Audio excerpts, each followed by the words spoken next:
pangit eh. Thank you, smile mo. Smile ko? Hindi ko? Pag nag-smile siya sa'yo, ibang tama yun. Dito na. Dapat na ba? Malapit na malapit. Dapat lang ka kasi. Kinakabahan ako. Si Elise lumapit para tignan ang nananakit na likod ni McCoy. Mama, ito na po yung nurse niya sa'yo. Yan. Sabi ko sa'yo. Siya po yung nurse. Siya nga dito? Siya nga dito? Wala namang lamig, ma'am. Malamig siya. Wala pong lamig. Makuha saan? Sa cheer tayo. Kulang ka sa smile. Ngayon mo pa hindi gagamitin yung smile mo. Pinagalit mo si Nurse Elise. Pwede mo Sorry, ma'am. Dapat maging mabait ka sa kanya. Nilipat na lang ang hospital. Wag. Wala nang hospital ngayon. Punong-puno na sila. Eh, dito ko na lang. Kailangan mong pilitin. Yung nurse natin. Intindihin. Anong problema dito pa? Problema siya sa puso. Ano ba nangyari sa puso niya? Saktan eh. Kailangan ko na nagpapalala yung puso mo. Mas lalong maging cold yan. Hindi na mag-usap. Dapat ikainit. Sa'yo, niloloko ka. Bryce! Hindi na. Masakit pa. Nagita? McCoy at Elise, maglaro nga tayo ng multo-multuhan. Dali na! Magparamdam tayo ng feelings and concerns sa isa't isa. Si Aura nilapitan rin si Nico dahil sa nasugatan nitong balikat. Malalim. Okay na. Sige. Oh my God! Stop!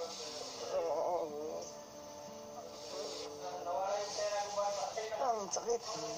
Kada magtutungtong po sa akin yung flyers, pahapdi ng pahapdi, parang napapaso po siya eh. Nico, may oras pa para matras. Hindi po ako atras, kuya. Malabo po. Bakit? Eh, kuya, sugat lang po to. Ang sugat gumagaling po, kuya.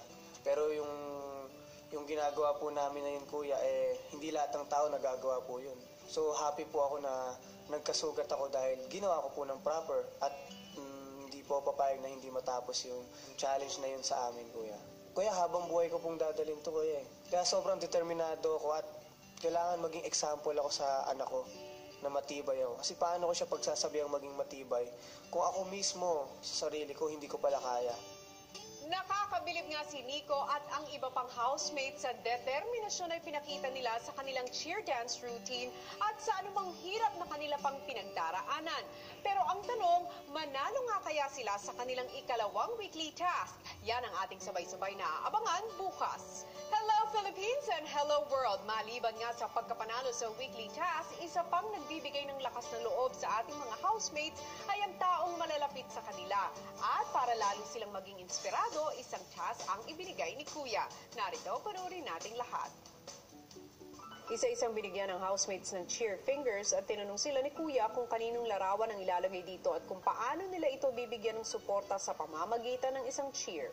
Nang handa ng lahat, isa-isang pinakita ng housemates ang kanilang pinag-aalayan ng cheer.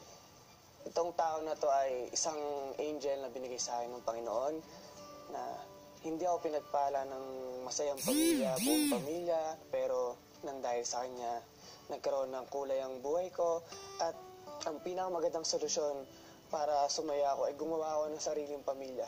At lahat ng bagay na hindi ko naranasan noon, nung bata ako hanggang ngayon, ay siguradong ipaparanas ko sa kanya.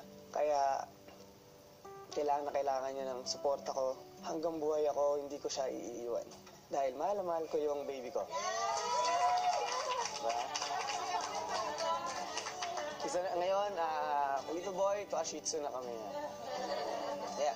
Hey! Hey! Hey! Hey! Hey! That's my baby!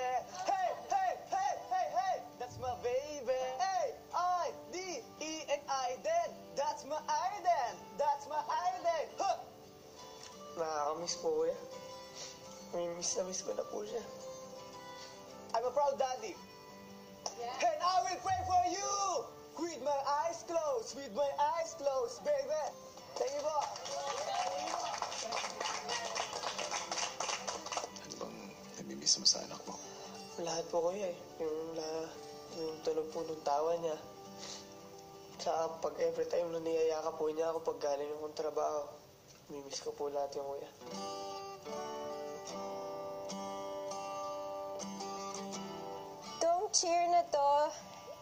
dinededicate ko sa kanya kasi